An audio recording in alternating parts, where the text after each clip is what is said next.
আসসালামু আলাইকুম দর্শক, আমরা এখন একটা কামিজের হাত কাটবো কিভাবে আপনারা দেখুন।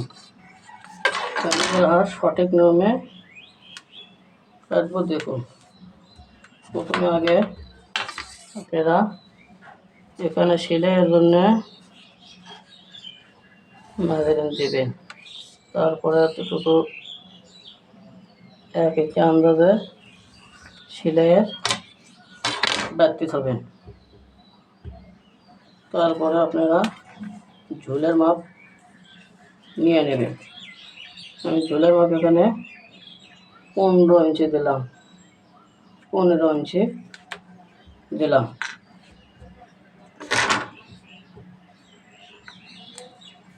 তারপরে এখান থেকে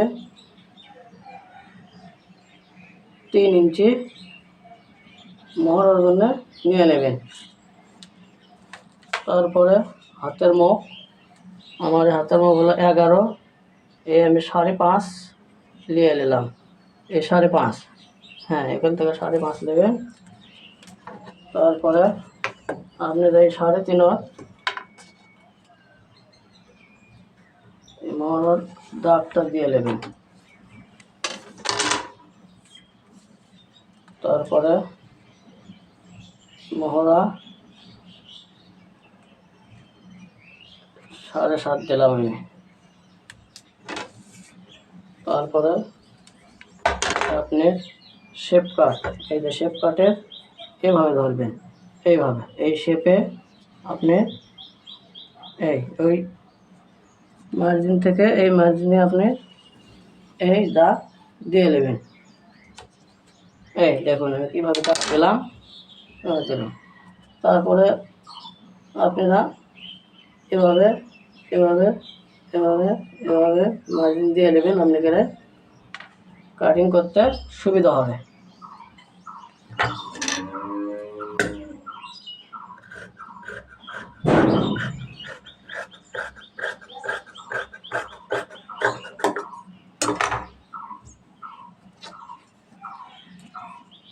এটা হলো আপনার বাড়তি, আর এটা হলো আপনার সেলাইয়ের দাগ, এটার উপর দিয়ে সেলাই যাবে।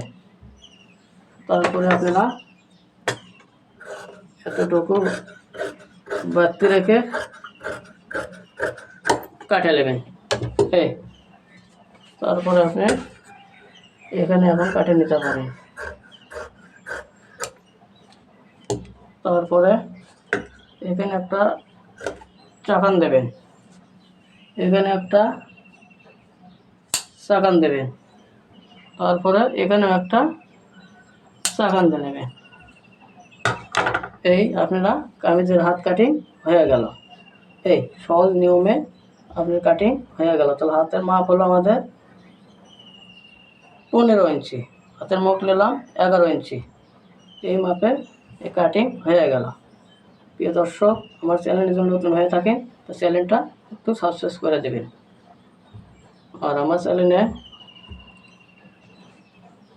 নতুন নতুন ভিডিও পেতে আপনারা কমেন্ট বক্সে জানাবেন।